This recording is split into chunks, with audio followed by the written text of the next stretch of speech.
এদিকে গোটা দেশ জুড়ে বিভিন্ন রাজ্যগুলিকে সুরক্ষা মহড়ার নির্দেশ।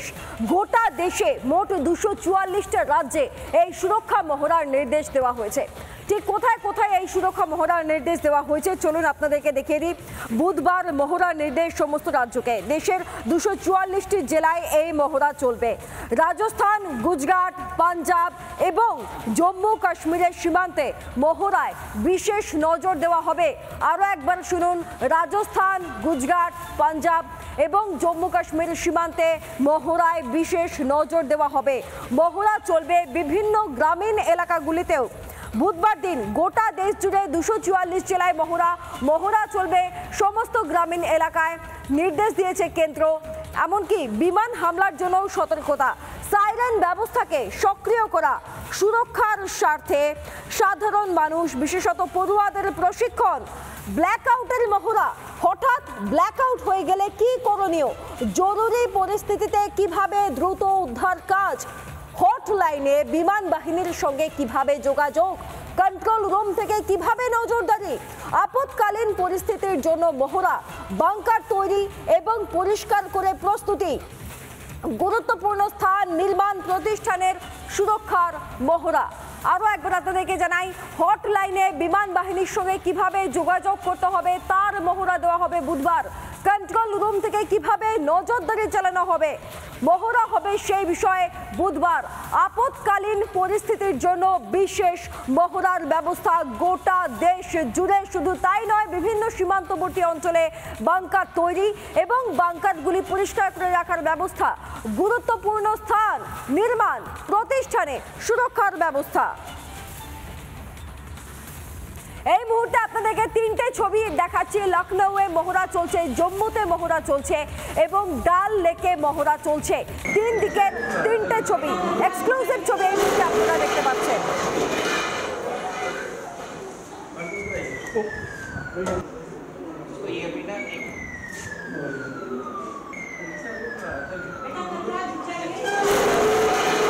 আমরা এর আগে 1971 সালে দেখেছিলাম এরকম মহড়ায় প্রস্তুতির কথা বলা হয়েছিল, নির্দেশ দেওয়া হয়েছিল।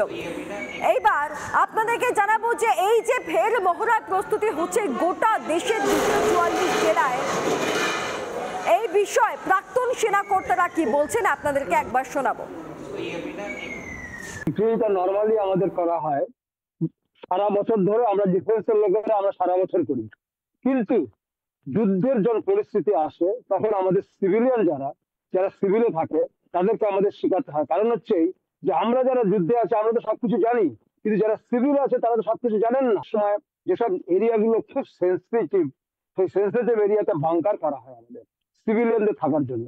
আমাদের ভারতবর্ষের যত নাগরিক আছেন, সিভিল যারা আছেন, সিভিলের লোকেরা, তাদেরকে যদি ওই সময় জানিয়ে না রাখা হয়, তারা যদি মত ভিউটা না জানেন, তাহলে তারা জীবনটা বাঁচাবেন কি করে? আমাদের কাজ হচ্ছে দেশকে যেমন সুরক্ষিত রাখা, সেরকম দেশের যত নাগরিক আছে সমস্ত নাগরিককে সুরক্ষিত রাখা, এটা হচ্ছে আমাদের কাজ।